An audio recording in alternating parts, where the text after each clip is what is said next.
పుష్కరం తర్వాత రావాల్సిన పండగ అనేక కారణాలతో 15 ఏళ్ల తర్వాత వచ్చింది.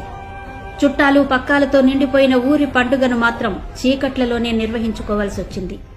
సాక్షాత్తు గిరిజన సంక్షేమ శాఖ మంత్రి గుమ్మడి సంధ్యారాణి సొంత నియోజకవర్గ కేంద్రంలోనూ ప్రజలు అట్టుడికిపోయారు. ఏ ఇంట్లో చూసినా కనీసం 50 మందికి తక్కువ లేకుండా బంధువులొచ్చారు. కానీ 3 రోజుల పాటు విద్యుత్ కట్టకట్టలతో జనం అల్లాడిపోయారు. సాలూరు శ్యామలాంబ పండుగ ఎంతో ఘనంగా నిర్వహిస్తామని చెప్పుకొచ్చిన పాలకులు ఈసారి కూడా ఇబ్బందులతోనే నెట్టుకొచ్చారు. ముఖ్యంగా మంగళవారం సిరిమానోత్సవం రోజున విద్యుత్ సరఫరా సరిగ్గా లేక ఊరివాసులు నరకం చూశారు. మధ్యాహ్నం 3 గంటల నుంచి రాత్రి 1 గంట అయినా విద్యుత్ సరఫరా పునరుద్దరించడంలో యంత్రాంగం చేతులెత్తేసింది. పండుగ వేళ ఓవైపు విద్యుత్ కటకటలు, మరోవైపు సౌకర్యాలు నిల్లయ్యాయి. ఎండాకాలం కావడంతో ఉక్కపోతతో పిల్లలు, వృద్ధులు, గర్భిణులు నరకం చూశారు.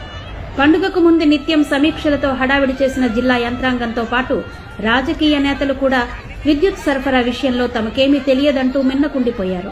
15 ఏళ్ల క్రితం పండుగ కూడా జనం నీళ్లు, కరెంటు లేక ఇబ్బందులు పడ్డారు. ఈసారి ఖచ్చితంగా అలాంటి ఇబ్బందేమీ ఉండదని హామీ ఇచ్చాకే ఇంటి యజమానులు తమ బంధువుల్ని పిలుచుకున్నారు. అయినా కూడా గతం మాదిరే పరిస్థితులుంటాయనే భావనతో మీ ఊరికో దండవంటూ చాలా మంది పండుగకు రాలేదు. ఇంకొంతమంది సిరిమానోత్సవం మరుక్షణమే సొంతూళ్లకు వెళ్లిపోయారు.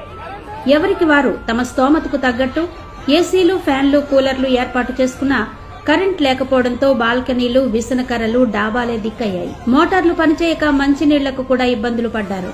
పండుగ నేపథ్యంలో ఆలయ కమిటీ సహా ఊరి పెద్దలంతా సుమారు 7 కోట్ల వరకు విరాళాలు వసూలు చేశారు. మద్యం సిండికేట్ సహా వ్యాపారస్తులు తాహతుకు మించి సొమ్ములు అందజేశారు. అందులో పోలీస్, నేతలు, అధికారులు, విద్యుత్ శాఖకు వాటాలు వెళ్లాయనే ఆరోపణలున్నాయి. కరెంట్, నీళ్లు లేకుండానే ఊరి పండగ ముగిసింది. జనరేటర్లు, ఇన్వర్టర్లు సాయంతోనే కొంత కొనసాగింది.